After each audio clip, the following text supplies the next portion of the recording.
East India company के समय आरंभ में हिंदू और मुसलमानों की अपनी अपनी पृथक शिक्षण संस्थाएं थी। ये अपने अपने धर्म से जुड़ी हुई थी। कंपनी ने प्रदेशों पर अधिकार करने के पश्चात पश्चात विद्यमान शिक्षा प्रणाली में कोई भी हस्तक्षेप नहीं किया। वारेन हेसिंगटन के समय सरकार ने कुछ शिक्षण संस्थाएं आरंभ की, यद्यपि उनमें अंग्रेजी पढ़ाई नहीं पढ़ाई जाती थी। उसके समय में कलकत्ता में एक मदरसा स्थापित किया गया। 1813 का चार्टर एक्ट जो होता है कंपनी की शिक्षण नीति में 1813 में कुछ परिवर्तित किया गया और 1813 के आज्ञात पत्र में यह कहा गया कि कंपनी जो है भारत के लोगों की शिक्षा के लिए कम से कम 1 लाख रुपया वार्षिक व्यय करेगी। पर यह स्पष्ट न था कि यह धनराशि शिक्षा पश्चिमी शिक्षा पर खर्च होगा या भारतीय शिक्षा पर, और शिक्षा का माध्यम भी स्पष्ट नहीं था। इन विषयों पर विवाद खड़ा हुआ। नमस्कार, लेक्चर ट्री पे आपका स्वागत है। आज हम बात करने वाले हैं हंटर कमीशन पर। हंटर कमीशन के आयोगों की क्या विषय के जांच की क्या विषय थे, साथ ही साथ उनके क्या सुझाव और सिफारिश थे, इन्हीं पर चर्चा करेंगे। तो चलिए बढ़ते हैं आज के टॉपिक की ओर। हंटर कमीशन सन 1980 में लॉर्ड रिपन को भारत के नए गवर्नर जनरल के रूप में मनोनीत किया गया। उस अवसर पर भारत में शिक्षा की जो सामान्य समिति के कुछ सदस्यों ने लॉर्ड रिपन से भेंट करके उसे भारत स्थित अंग्रेज अधिकारियों की अनुदार शिक्षा नीति से अवगत कराया और अनुरोध किया कि भारतीय शिक्षा की जो गतिविधि की जांच करके उनके विकास का मार्ग प्रशस्त किया जाए। भारत के पहुंचने के कुछ समय पश्चात सन 1882 ईस्वी में भारतीय शिक्षा आयोग की नियुक्ति की गई और इस आयोग का अध्यक्ष गवर्नर जनरल की कार्यकारिणी सभा का सुयोग्य सदस्य सर विलियम हंटर था। अतः इसी के नाम से इन आयोग को हंटर कमीशन कहकर भी पुकारा जाता है। अब देख लेते हैं आखिर आयोग की क्या क्या जांच के विषय थे। आयोग को आयोग जो है जिन जिन विषयों पे संबंध में अपने सुझाव और सिफारिश प्रस्तुत किए उनको देख लेते हैं कि पहले नंबर पे देख सकते क्या सरकार ने उच्च एवं माध्यमिक शिक्षा के प्रति अधिक ध्यान देकर प्राथमिक शिक्षा की अवहेलना की है। दूसरा नंबर था कि प्राथमिक शिक्षा की वर्तमान स्थिति क्या है और उनके सुधार एवं विकास के लिए क्या उपाय अपनाए जाने चाहिए। और साथ ही साथ माध्यमिक शिक्षा की जो वर्तमान स्थिति क्या है और उसका प्रसार किन साधनों के द्वारा किया जाना चाहिए। देश की जो शिक्षा प्रणाली में राजकीय विद्यालयों की क्या स्थिति है और भारतीय शिक्षा प्रणाली में उनकी आवश्यकता है या नहीं। और साथ ही साथ जांच के विषय ये भी थे कि देश की जो शिक्षा व्यवस्था में मिशन स्कूलों का क्या स्थान होना चाहिए और शिक्षा के क्षेत्र में व्यक्तिगत प्रयासों के प्रति सरकार की नीति क्या होनी चाहिए। और आयोगों के 2 विशेष आदेश दिए गए। पहला तो इस बात की जांच करना कि 1854 के आदेश पत्र के सिद्धांतों को किस प्रकार क्रियान्वित किया जाए। दूसरा, आयोग को ये आदेश दिए गए कि ऐसे उपायों का सुझाव देना जिनको आयोग आदेश पत्र में निर्धारित की गई नीति को क्रियान्वित करने के लिए उचित समझता है। अब आयोग ने संपूर्ण देश का भ्रमण करके शिक्षाविदों से भेंट करके और शिक्षा संबंधित राजकीय लेखकों का अध्ययन करके मार्च 1883 ईस्वी में अपना 600 पृष्ठों का प्रतिवेदन सरकार के समक्ष प्रस्तुत किया। अब देख लेते हैं आयोग के सुझाव और सिफारिश क्या थे। आयोग ने भारतीय शिक्षा के सभी अंगों और क्षेत्रों का गहन अध्ययन करने के पश्चात उनके संबंध में अपने सुझाव और सिफारिश को लिपिबद्ध किया, जो निम्नलिखित तरीके से हम लोग देख सकते हैं। जैसे शिक्षा नीति जो थी उनकी, आयोग आयोग ने शिक्षा नीति के विषय में 5 सुझाव दिए जो थे। पहला था जो सरकार को राजकीय विद्यालयों की स्थापना की गति को स्नेह से मंद करके इन विद्यालयों के प्रत्यक्ष उत्तरदायी से पृथक हो जाना चाहिए। दूसरा ये सुझाव ये दिया गया कि सरकार को सहायता अनुदान के नियमों को अधिक उदार बनाकर शिक्षा के क्षेत्र में व्यक्तिगत प्रयासों को प्रोत्साहन देना चाहिए। तीसरा ये था कि सरकार को प्राथमिक विद्यालयों का स्वयं संचालन न करके उनका उत्तरदायित्व स्थानीय निकायों पर छोड़ देना चाहिए। चौथा ये था कि सरकार को माध्यमिक स्कूलों और कॉलेजों का प्रबंध क्रमशः कुशलतापूर्वक कार्य कराने वाली व्यक्तिगत संस्थाओं को सौंप देना चाहिए। और पांचवा ये था कि सरकार को भविष्य में केवल सहायता अनुदान के आधार पर स्थापित किए जाने वाले माध्यमिक स्कूलों और कॉलेजों की स्थापना को प्रोत्साहन देना चाहिए। अब देखते हैं प्राथमिक शिक्षा। आयोग ने प्राथमिक शिक्षा के उद्देश्य प्रसार, प्रशासन, विधि व्यवस्था, पाठ्यक्रम, शिक्षा स्तर के उन्नयन और सरकार की नीति के संबंध में सारगर्भिता सुझाव दिया था। जो पहला पॉइंट पे देख सकते हैं उद्देश्य वो प्रसार।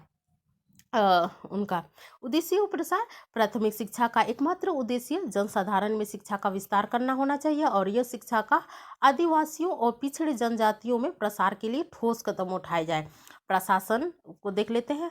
प्राथमिक शिक्षा के प्रशासन और संचालन का पूर्ण उत्तरदायित्व सरकार को जिला परिषदों, नगर पालिकाओं आदि स्थानीय निकायों को हस्तांतरित कर देना चाहिए। अगला पॉइंट के रूप में देख सकते हैं वित्त व्यवस्था। प्राथमिक शिक्षा के व्यय के लिए स्थानीय निकायों द्वारा स्थायी कोष का निर्माण किया जाए। प्रांतीय सरकारों को इस कोष का 1/2 संपूर्ण व्यय का 1/3 भाग आर्थिक सहायता के रूप में स्थानीय निकायों को देना चाहिए। पाठ्यक्रम, अगला पॉइंट है पाठ्यक्रम। संपूर्ण देश में एक ही पाठ्यक्रम होना चाहिए और उसी स्थानीय आवश्यकताओं का ध्यान में रखकर निर्धारित किया जाना चाहिए। अब माध्यमिक शिक्षा की ओर बढ़ते हैं। आयोग ने माध्यमिक शिक्षा के प्रसार, पाठ्यक्रम, शिक्षा स्तर के उन्नयन, शिक्षा के माध्यम और सरकार की नीति के संबंध में महत्वपूर्ण सुझाव दिए। जो पहला पॉइंट के रूप में देख सकते हैं प्रसार। माध्यमिक शिक्षा का प्रसार करने के लिए सहायता अनुदान प्रणाली का प्रयोग किया जाना चाहिए। दूसरा में ये सुझाव दिया गया कि पाठ्यक्रम पर माध्यमिक शिक्षा के दोषों को दूर करने के लिए आयोग ने उच्च कक्षा में 2 प्रकार के पाठ्यक्रमों का सुझाव दिया, अ कोर्स और ब कोर्स। अ कोर्स साहित्य होना चाहिए। उनके लिए जो विश्वविद्यालयों में प्रवेश पाना चाहते हैं वो ब कोर्स अर्थात व्यावसायिक या व्यापारिक और असाहित्यिक विषयों का समावेश होना चाहिए। और शिक्षा का माध्यम मिडिल स्कूल में मातृभाषा का ही शिक्षा का माध्यम रखा गया। अब देखते हैं कॉलेज शिक्षा। यद्यपि कॉलेज शिक्षा आयोग की जांच का विषय नहीं था, तथापि उसने सार्वजनिक कॉलेजों और उनकी शिक्षा के संबंध में अनेक लाभप्रद सुझाव दिए।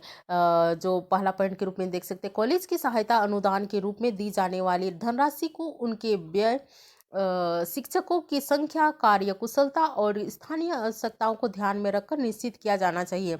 और साथ ही साथ दूसरा पॉइंट के रूप में देख सकते हैं कि कॉलेजों को समय समय पर फर्नीचर, पुस्तकालय, भवन निर्माण और शिक्षण संबंधी अन्य कार्यों के लिए आवश्यकता अनुसार आर्थिक सहायता दी जानी चाहिए। तीसरा पॉइंट, कॉलेज में शिक्षकों की नियुक्ति के समय यूरोप की विश्वविद्यालयों में शिक्षा प्राप्त करने वाले भारतीयों को प्राथमिकता दी जानी चाहिए। चौथा पॉइंट के रूप में देख सकते हैं कि कॉलेज के पाठ्यक्रम का विस्तार करके छात्रों को उनकी रुचियों के अनुकूल विषयों का चयन करने का अवसर प्रदान किया जाना चाहिए। इसके बाद विशिष्ट शिक्षा, वो यानी कि विशिष्ट शिक्षा में कौन कौन सा था? विशिष्ट शिक्षा में मुसलमान शिक्षा था, जो प्राचीन ढंग से मुस्लिम विश्वविद्यालय को प्रोत्साहन देना, मुस्लिम शिक्षा संस्थाओं को उदार आर्थिक सहायता देना प्रदान करना, मुस्लिम प्राइमरी स्कूलों के निरीक्षण के लिए मुस्लिम विद्यालय निरीक्षकों की नियुक्ति करना।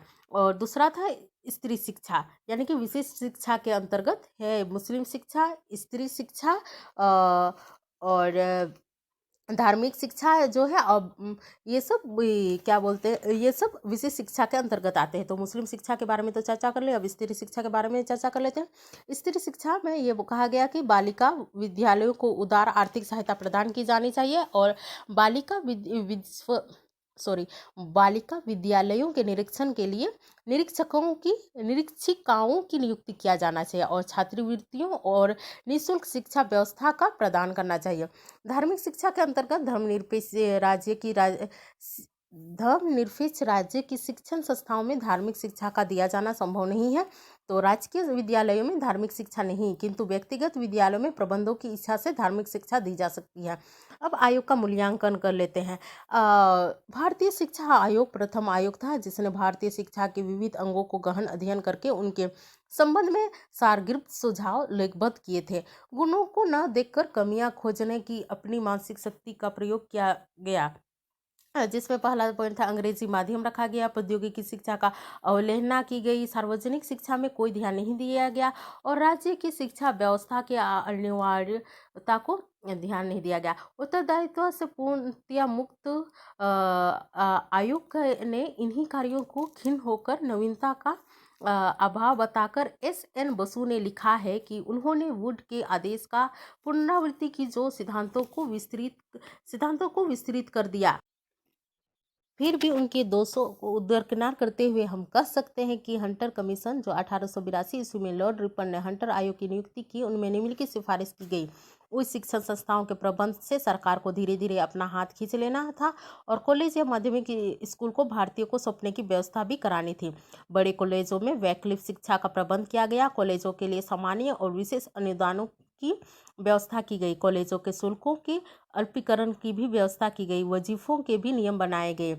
आदर्श पाठ्यक्रमों का प्रबंध किया गया और प्रत्येक सरकारी तथा सहायता प्राप्त कॉलेजों के प्रिंसिपल अथवा किसी अध्यापक को इस बात का आदेश दिया गया कि कॉलेज की समाप्ति पर एक बार मनुष्य या नागरिक के कर्तव्यों का व्याख्यान दिया जाए।